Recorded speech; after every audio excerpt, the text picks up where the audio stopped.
Halo, kali ini kita akan membahas kesetimbangan kimia, suatu topik yang mungkin terdengar rumit, tapi sebenarnya bisa kita pahami dengan mudah jika kita tahu konsep dasarnya.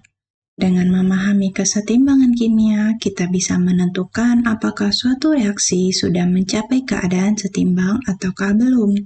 Kita juga bisa memprediksi arah pergeseran reaksi, apakah menuju produk ataukah kembali ke reaktan.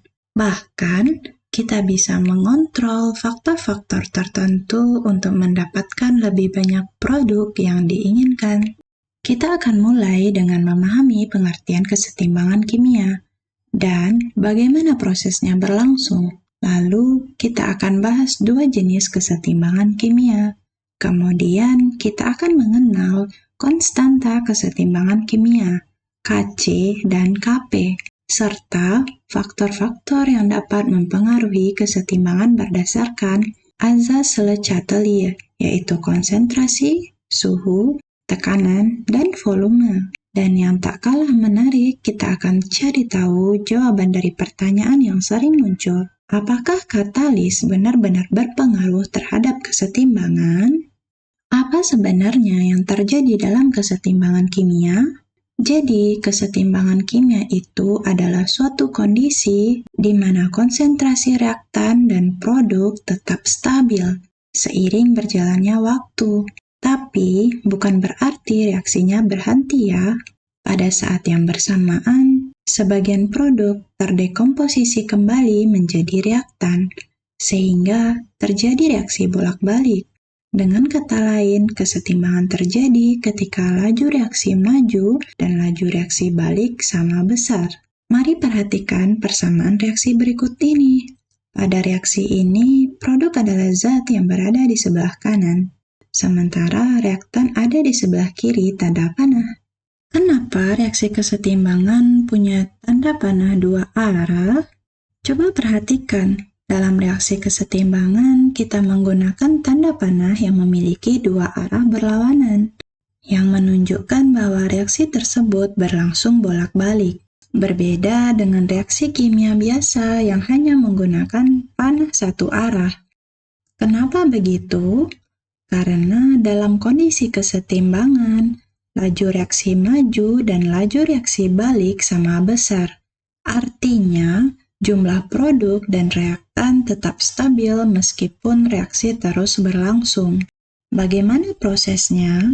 Pada awalnya, reaksi akan berjalan maju membentuk produk. Setelah beberapa produk terbentuk, reaksi balik mulai terjadi, yang akan mengubah sebagian produk kembali menjadi reaktan. Proses ini terus berlangsung sampai akhirnya tercapai kesetimbangan. Kesetimbangan kimia homogen versus heterogen. Sekarang kita akan membahas dua jenis kesetimbangan kimia, yaitu kesetimbangan homogen dan kesetimbangan heterogen.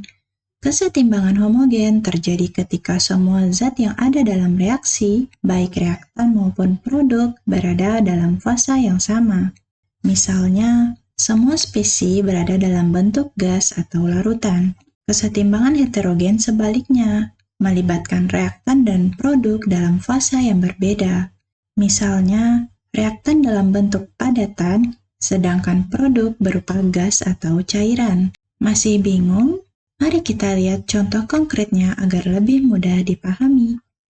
Contoh kesetimbangan homogen dapat kita temukan pada reaksi penguraian dinitrogen tetroksida menjadi 2 molekul nitrogen dioksida.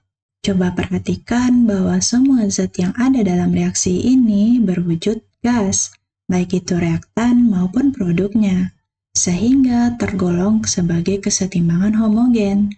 Sedangkan, reaksi dekomposisi termal kalsium karbonat menjadi kalsium oksida dan gas karbon dioksida merupakan contoh kesetimbangan heterogen. Karena terdapat perbedaan wujud zat di mana CaCO3 dan CaO berupa padatan, sedangkan CO2 berbentuk gas. Sekarang kita akan bahas konstanta atau tetapan kesetimbangan. Pernahkah kamu bertanya-tanya bagaimana reaksi kimia bisa mencapai kesetimbangan? Nah, disinilah konstanta kesetimbangan berperan. Tetapan ini merupakan suatu angka yang menunjukkan perbandingan konsentrasi atau tekanan parsial antara reaktan dan produk dalam suatu reaksi. Nilai K bisa memberitahu kita sejauh mana reaksi berlangsung, apakah lebih cenderung menghasilkan produk ke arah kanan atau justru membentuk kembali reaktan ke arah kiri. Bagaimana cara menentukan nilai K? Coba perhatikan. Bentuk persamaan konstanta kesetimbangan adalah pembagian antara pembilang dan penyebut. Pembilang adalah hasil kali konsentrasi produk yang masing-masingnya dipangkatkan dengan koefisien stoikiometri, tentu saja dalam persamaan reaksi yang sudah setara. Sedangkan penyebut ialah hasil kali konsentrasi reaktan, yang juga dipangkatkan dengan koefisien stoikiometri. Contohnya dalam reaksi A ditambah B yang setimbang dengan C ditambah D, rumus K adalah C dipangkatkan dengan koefisien stoikiometrinya yaitu C kecil dikali dengan D yang dipangkatkan dengan D kecil. Lalu dibagi dengan A dan B yang merupakan konsentrasi reaktan.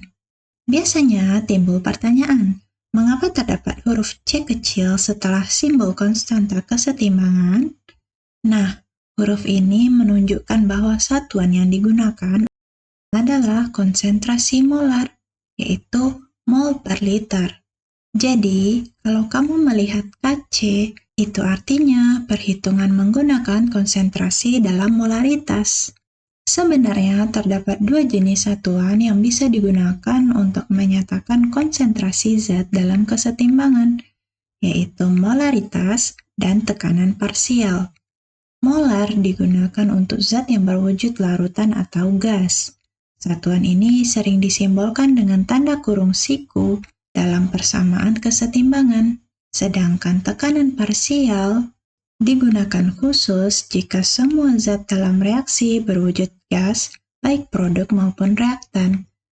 Tekanan parsial dari setiap gas dalam campuran akan membentuk total tekanan sistem dan dinyatakan dalam satuan ATM, milimeter Hg atau PA. Kenapa ini penting? Karena jenis satuan yang digunakan akan menentukan bentuk konstanta kesetimbangan. Kc jika menggunakan konsentrasi molar, dan Kp jika menggunakan tekanan parsial gas. Selanjutnya, faktor-faktor yang mempengaruhi kesetimbangan kimia. Perlu untuk teman-teman ingat kalau kesetimbangan kimia bukanlah sesuatu yang statis. Ada beberapa faktor yang bisa menggeser posisi kesetimbangan atau bahkan mengubah nilai konstanta kesetimbangan tersebut. Pertama, konsentrasi. Jika konsentrasi suatu zat dalam sistem kesetimbangan diubah, baik itu ditambah atau dikurangi, maka posisi kesetimbangan akan bergeser untuk mengimbangi perubahan tersebut. Yang kedua, tekanan dan volume. Faktor ini hanya berlaku untuk sistem gas. Jika tekanan dinaikkan atau volume diperkecil, kesetimbangan akan bergeser ke arah yang jumlah mol gasnya lebih kecil. Sebaliknya, jika tekanan diturunkan atau volume diperbesar, kesetimbangan akan bergeser ke arah jumlah mol gas yang lebih besar. Berikutnya adalah suhu. Faktor ini tidak hanya dapat menggeser posisi kesetimbangan, melainkan juga dapat mengubah nilainya. Jika reaksi bersifat eksoterm, peningkatan suhu akan menggeser kesetimbangan ke arah reaktan. Sedangkan jika reaksi endoterm, maka peningkatan suhu justru akan mendorong reaksi ke arah produk. Dan yang terakhir, katalis. Meskipun katalis mempercepat terjadinya kesetimbangan, namun ia tidak mengubah posisi kesetimbangan maupun nilai konstanta kesetimbangan. Jadi, katalis hanya mempercepat reaksi tanpa mempengaruhi hasil akhirnya. Penasaran dengan contoh penerapan faktor-faktor ini? Jangan khawatir, kita akan bahas lebih dalam dengan contoh menarik di video berikutnya. Pada video berikutnya, kita akan bahas cara mudah menjawab soal perhitungan KC dan KP, memahami hubungan antara KC dan KP, serta menyelesaikan contoh soal KC dari beberapa reaksi. Tidak hanya itu, kita juga akan belajar menentukan arah pergeseran kesetimbangan dan memahami kondisi-kondisi yang menyebabkan perubahan kesetimbangan berdasarkan prinsip Le Chatelier. Sekian untuk video ini. Semoga informasi yang kami bagikan bermanfaat. Jangan lupa untuk like, komen jika ada pertanyaan atau topik yang ingin dibahas, dan subscribe agar tidak ketinggalan video menarik lainnya. Sampai jumpa di video selanjutnya.